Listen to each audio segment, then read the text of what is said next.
Usted escucha Cara a Cara con el periodista Marcos Arana, aquí en Zona 3, 91.5 FM.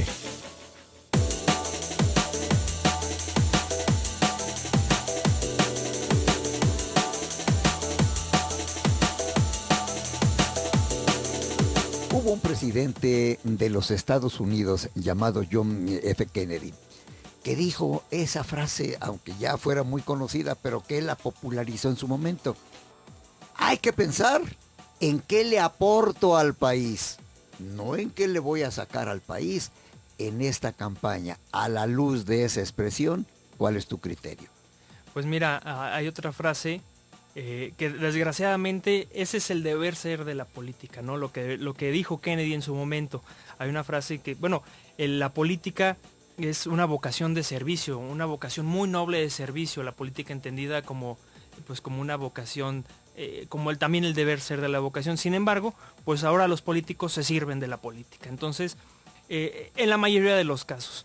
A tu pregunta, pues es muy difícil saber si algún político, al menos en campaña, se quiere servir de la política o quiere servir a la ciudadanía a través de la política.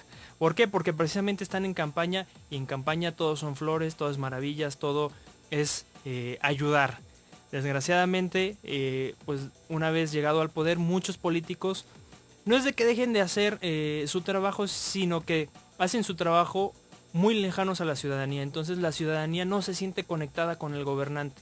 Y por eso se siente ese desánimo de decir, ¿sabes qué? Yo confié en ti, yo voté por ti y hoy te olvidas de mí.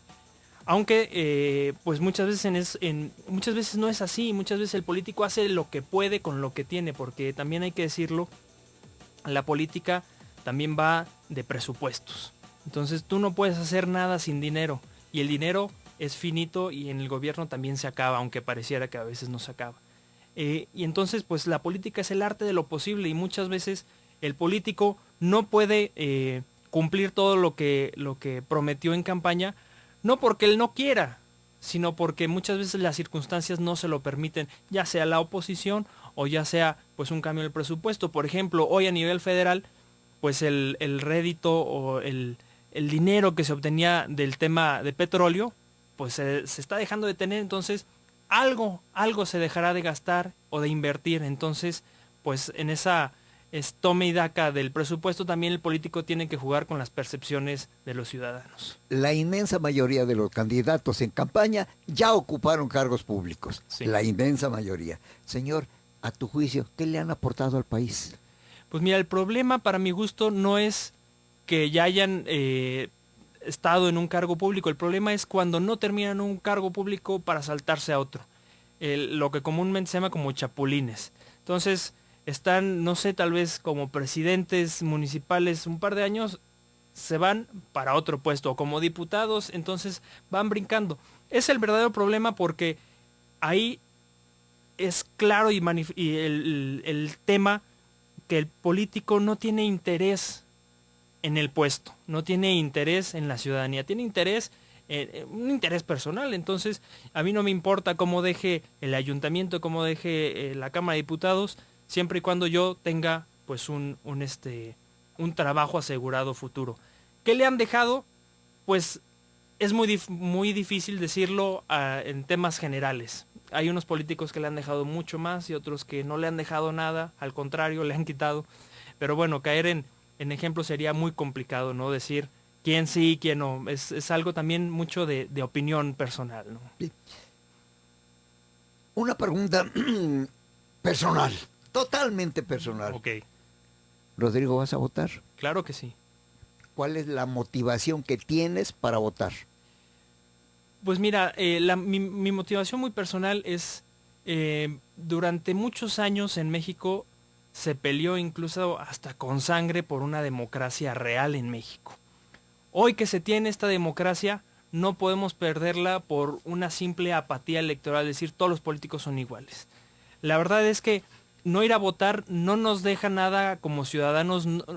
El que no vaya a votar, pues simplemente, pues sí nos habla de un desencanto por la política y por la democracia, pero pues al final es un deber cívico que nosotros los mexicanos, aunque parezca un poco etéreo, tenemos que tomar en cuenta. Entonces, pues esa es mi motivación más grande, el decir, todo esto que nuestros antepasados lucharon con mucho ahínco, pues ¿por qué desperdiciarlo? Nosotros ya estamos viviendo la cosecha de toda esa lucha, pues hoy nosotros como ciudadanos tenemos que responder a esta patria y salir a votar.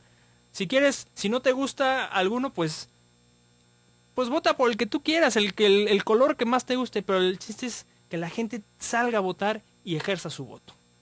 Rodrigo, ¿ya decidiste tu voto? ¿Estás en proceso de decidirlo o lo vas a decidir en los 10 segundos que vas a estar frente a una boleta electoral en la casilla?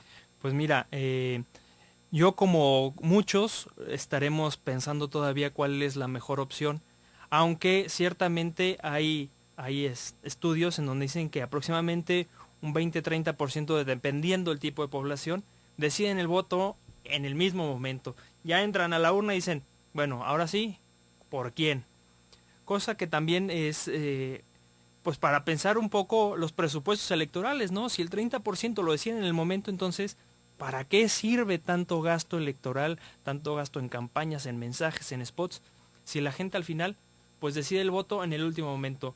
Lo cierto es que el voto razonado tiene que prevalecer sobre el voto de la despensa, el voto de que mi amigo, mi compadre, o el voto por herencia, ¿no? Muchos votan también es que mi padre y mi abuelo votaban por el mismo, entonces yo votaré también por este u otro partido. Hay analistas como tú, hay estudiosos como tú de este tema.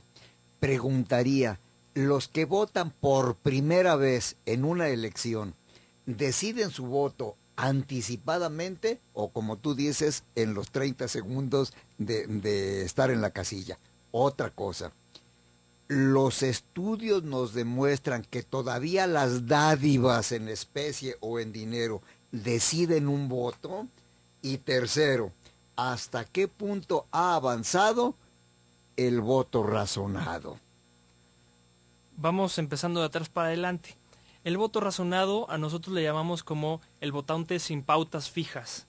Es aquel que, sin importarle el candidato, el color o el partido, vota por la propuesta. Hay estudios que nos dicen que solamente el 5% de la población es este tipo de votante. El que dice, ¿sabes qué? Yo me voy por la propuesta. En su momento, en 2012, Cuadri se ganó este voto sin pautas fijas.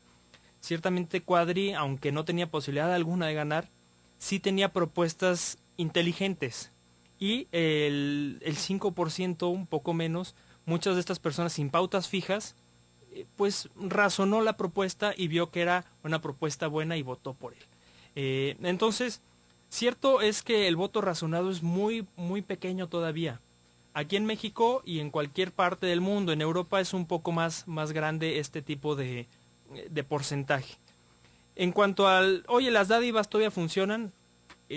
Tristemente sí. Y funcionan cada vez más, o más bien funcionan más en los países más pobres. Entonces, donde hay mayor pobreza es donde hay mayor tipo de acciones. Yo te doy una despensa, o como el Partido Verde te doy una tarjeta de descuentos, te doy un kit, una mochila, lo que sea, incluso una torta, no sé. La gente se va por el momento. Entonces, pues la pobreza muchas veces es tan grande y la ignorancia junto con la pobreza que hace que la gente se deje llevar por este tipo de acciones, ¿no? Te voy a pedir que la respuesta sobre los primo votantes, los que van por primera vez a una casilla, nos la describas de acuerdo con las experiencias en otros países, aquí mismo, el tiempo, en fin, los estudios que tú sobre el tema has realizado. Vamos haciendo una pausa y le recuerdo que el analista Rodrigo Solá nos está manejando el tema hoy, proceso electoral 2015.